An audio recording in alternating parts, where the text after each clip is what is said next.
I'm Dan Sallai, CMO of BrokerChooser.com. In a startup's life, it's pretty hard to figure out what is worth doing more of, and what is not worth doing. This is especially the case when it comes to SEO. In this short video, I'm trying to help you figuring out what is worth doing in SEO for you, whether SEO is something that you should double down on, or whether you should just completely ignore it. SEO is very similar to business in a lot of ways. Two of the most important things that are similar, in my opinion, is that things take time to kick in, and it's hard to measure what exactly brought those results. This way, it's very hard to figure out what to focus on and what to leave out. A lot of times it's easy to get very good ideas from outside, and you always tinkering with ideas yourself too. That happened to us at the beginning of BrokerChooser a lot when it comes to mobile. We got a lot of advice around we should focus on the mobile experience of users, maybe come up with a mobile app, and we also thought it might be a good idea. But at the time we saw that 80+% of our visitors were coming from desktop. That's how they experienced our site. And we decided we're not going to focus on it just yet, rather double down on what we already did and focus on the desktop experience of the users. But at the same time, we kept our eye on how this ratio evolves. And when it came to a certain point, we decided to double down on the mobile experience as well. But you've clicked on this video probably because you want to do something with SEO, either because you get a lot of questions about it, like how you're approaching SEO, what's your SEO strategy, or because you know exactly that that's going to be one of the main drivers for your growth. And I have some comments to both of those scenarios. Let me share some of those with you that apply to both of these scenarios. One of this is that SEO takes time. This is something that you're going to hear from external advisors, SEO agencies as well, and it's sometimes easy to abuse this, pushing you to wait even longer, just a bit longer for results to kick in, but there's actually a lot of truth to it. There's a great detailed study done by an SEO tool called Ahrefs.com, carried out on over 2 million keywords, that found out that only 5% of the pages that are currently ranking on page 1 are less than 1 year old. So there's a couple of things that you can derive from this.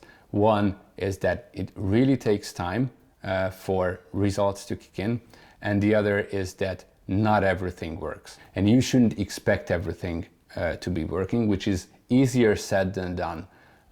It's something I suggest you keep in mind when you are down in the trenches, expecting a lot of return for each of your efforts. It's just worth noting that it's not going to work all the time. Another thing I want to highlight in general is that a lot of things are top-down in SEO. So it's very hard to measure everything in detail and then put together a strategy based on building up a strategy from those small parts.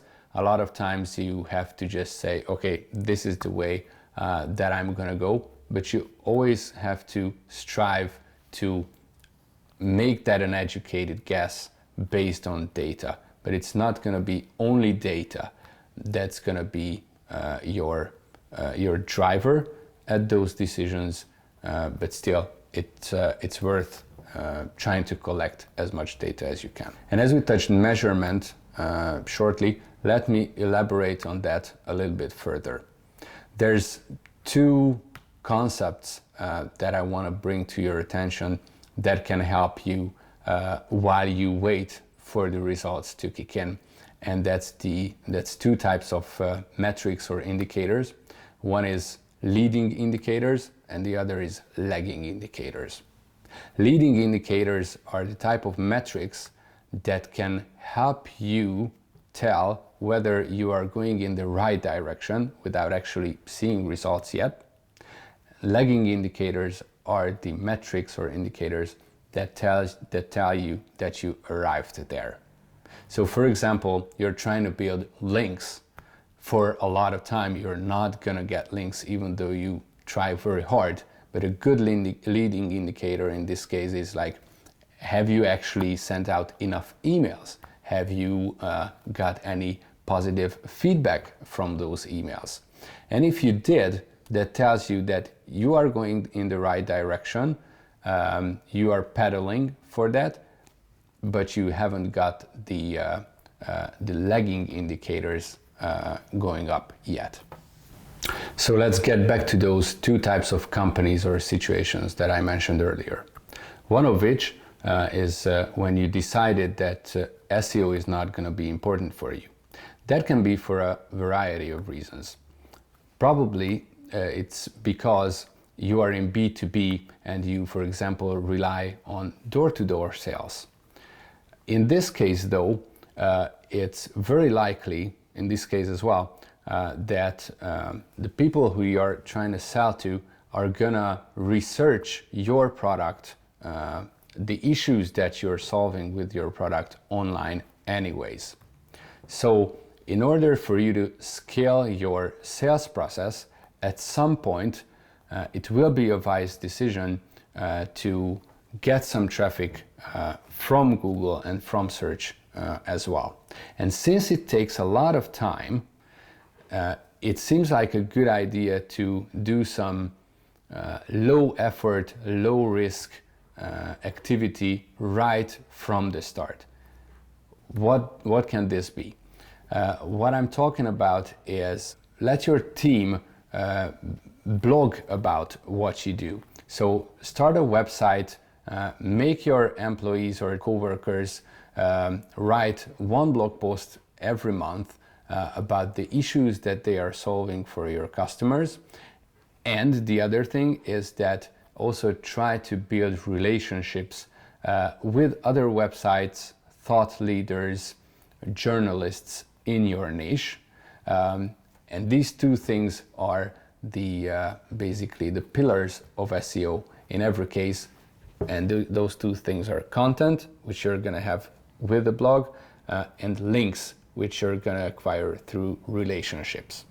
And this is going to help you get a head start when you actually want to start scaling your process, instead of having to start from scratch when you really need that extra traffic. The other situation is when you know for certain right out of the gate that you are going to rely on SEO. Well, I'm not going to go into the details of what to do in that case. The building blocks are very similar to the first ones, content and links. But there's a couple of things that I want to highlight to you that might be worth considering for you. One is that don't afraid of the competition, rather try to learn from them. That's usually, especially in SEO, a good sign if there's already good ranking sites, good ranking pages for certain terms, and you can learn from them. Another thing is that let's use Google to your advantage. Let's look at Google's results as examples of what is already working. There's a reason why Google is showing the results that they are showing for every search query. And the reason for that is that they are the popular ones. Those are the ones that people are searching for. So instead of trying to reinvent the wheel and coming up with something completely different that you might think is a lot better than the current ones, try to learn what makes those results rank on the first page and go with that. So let me give you two cool activities that gonna allow you to get your head around content creation and SEO. The first is collect 10 different keywords. No keyword research tool is needed. Just use your own imagination. Collect 10 of these keywords. Google each of them and try to figure out what is the most common post type for each of those keywords. What can these post types be? These can be top articles, like top 5, whatever in that category. Those can be news, those can be images, those can be manuals, those can be products. Write a post in your topic with the type that is the most prevailing for one of these keywords. Another activity that I'm challenging you with is collect 3 keywords and use all the tools that Google gives you for free that allow you to learn what are the subtopics to those keywords. So you collected 3 keywords, Google each of them and look at the related searches for each of those. When you start typing them, look at the similar searches down below the results page, and look at the people also search for boxes within Google search. And when you have these, write another post with all these information within that specific topic, trying to cover all of the keywords and all of the questions. Thanks for watching this video. I hope it was useful for you, and hopefully it opened your eyes into some of the concepts in SEO. Good luck with your startup journey.